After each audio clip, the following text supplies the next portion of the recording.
नमस्कार दोस्तों। इजराइल के हमले में हिजबुल्लाह के चीफ हसन नसरल्लाह के मारे जाने की खबर है। मेडिकल और सुरक्षा टीमों ने नसरल्लाह की डेड बॉडी को भी हमले वाली जगह से बरामद कर लिया है। न्यूज एजेंसी रॉयटर्स के मुताबिक नसरल्लाह के शरीर पर किसी बड़ी या गंभीर चोट के निशान नहीं मिले हैं।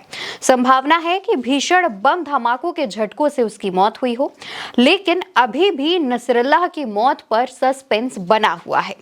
दोस्तों, इजराइल और हिजबुल्लाह के बीच हमले कई दिनों से जारी हैं, लेकिन इन हमलों में तेजी कुछ दिन पहले देखी गई, जब लेबनान में हिजबुल्लाह के लड़ाकों के हाथों के मोबाइल और पेजर अचानक फटने लगे। इसके बाद कभी हिजबुल्लाह की तरफ से इन हमलों का जवाब दिया जाता तो कभी इजराइल अचानक हमला करने लगता, लेकिन पेजर हमले के बाद से ही दोनों तरफ से हमलों में तेजी हो गई।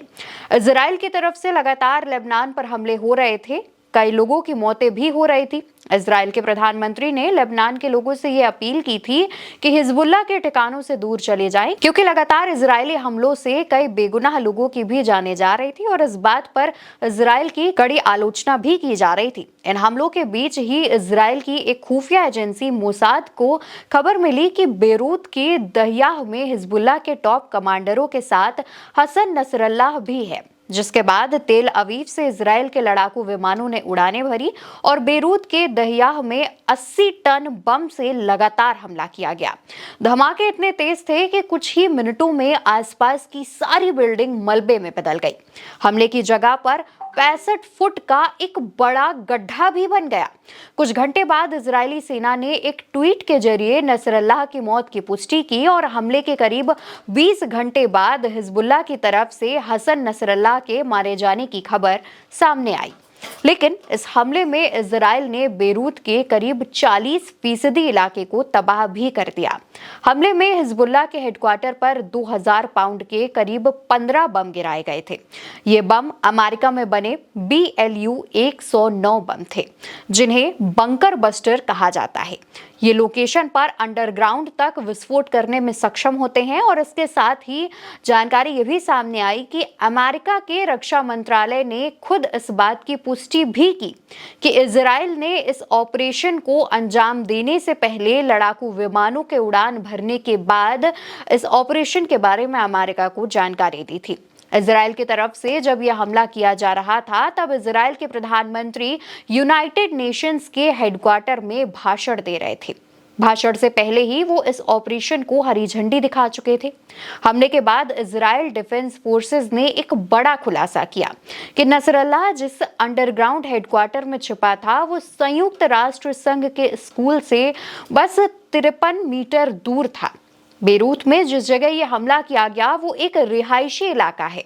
यहाँ पर कई आम लोग रहते हैं, जिसके बाद आप खुद सोच सकते हैं कि इस रिहायशी इलाके में इतनी बमों से हमला किया गया और इस हमले के बाद कितने जो मासूम लोग हैं उनकी भी मौत हुई होगी। नसरल्लाह के साथ 20 से ज्यादा हिजबुल्लाह के लड़ाकों की मौत की भी जानकारी सामने आ रही है और साथ ही लेबनान के स्वास्थ्य मंत्रालय ने यह भी बताया कि इन हमलों में करीब 33 लोगों की मौत हो गई है और साथ ही 195 लोग घायल बताए जा रहे हैं। हसन नसरल्लाह के मारे जाने के बाद से ही ईरान में supreme leader Ayatollah Ali Khamenei ने इमरजेंसी मीटिंग बुलाई, जिसके बाद ईरान से एक बयान भी सामने आया। ईरान ने कहा कि इजराइल हिजबुल्लाह को नुकसान पहुंचाने के लिए बहुत छोटा है। तो वहीं इराक के प्रधानमंत्री मोहम्मद शिया अल सुदानी ने देश में 3 दिन की शोक की घोषणा की है। लेबनान में भी 5 दिन के शोक का ऐलान किया गया है और इस दौरान घर, दफ्तर और बाजार लगभग सभी कुछ बंद रहेगा। नसरल्लाह की मौत पर चीन की तरफ से भी बयान सामने आया, जहां चीन के विदेश मंत्रालय की ओर से कहा गया कि लेबनान की संप्रभुता के उल्लंघन के खिलाफ है और हालात पर नजर बनाए हुए हैं। मिडल ईस्ट में बढ़ते तनाव पर चीन ने भी चिंता जताई है। दोस्तों, यहाँ पर एक और बड़ा सवाल यह है कि नसरुल्लाह की मौत के बाद उसकी डेड बॉडी पर कोई बड़ी चोट नहीं आई थी। हालांकि इस दौरान कई तरह के दावे भी सामने आए। एक दावा तो यह भी किया जा रहा था कि हवाई हमले में नसरुल्लाह के शव के चीथड़े उड़ गए हैं और केवल उसकी अंगूठी मिली है और उस अंगूठी से ही उसके मारे जाने की पुष्टि का दावा किया जा रहा था। हालांकि सूत्रों ने बताया कि उसका शव बरामद कर लिया गया है।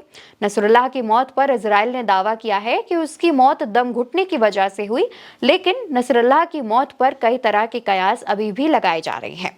इसके अलावा ये भी जानकारी सामने नहीं आई है कि नसरल्लाह का अंतिम संस्कार कब किया जाएगा, लेकिन कई रिपोर्ट्स ने यह दावा किया है कि हिजबुल्लाह चीफ के शव को खामोशी के साथ दफन किया जाएगा। दोस्तों, यहाँ पर एक और बड़ा सवाल यह है कि नसरल्लाह की मौत के बाद अब क्या जो हिजबुल्लाह संगठन है वो खत्म हो जाएगा? लेकिन कई रिपोर्ट्स ने यह दावा किया है कि नसरल्लाह के मारे जाने के बाद उसके भाई हाशिम सैफुद्दीन को संगठन की एक जो बड़ी जिम्मेदारी है, जो नसरल्लाह की जगह है, वो दी जा सकती है। और ईरान के कहने पर शायद हाशिम को हिजबुल्लाह की कमान भी मिल गई है। हाशिम हमेशा से नसरल्लाह का एक भरोसेमंद आदमी रहा है और संगठन के राजनीतिक मामले भी देखता रहा है। इसके अलावा भी हाशिम के कमान संभालने की कई और वजहें हैं। फिलहाल नसरल्लाह के मारे जाने के बाद इजराइल ने अपनी सीमा पर सुरक्षा बढ़ा दी है। लेबनान की सीमा पर अपने कई टैंक तैनात कर दिए हैं। तो वहीं इजराइल का यह भी कहना है कि वो पूरी तरह से हर स्थिति से निपटने को लेकर तैयार है। लेकिन जिस तरीके से इजराइल ने हिजबुल्लाह के जो चीफ हैं उन पर हमला किया है, इसके बाद कहीं ना कहीं ये भी कयास लगाए जा रहे हैं कि हिजबुल्लाह इसका बदला इजराइल से जरूर लेगा। फिलहाल खबर पर आपकी क्या राय है, कमेंट करके जरूर बताएं। नमस्कार।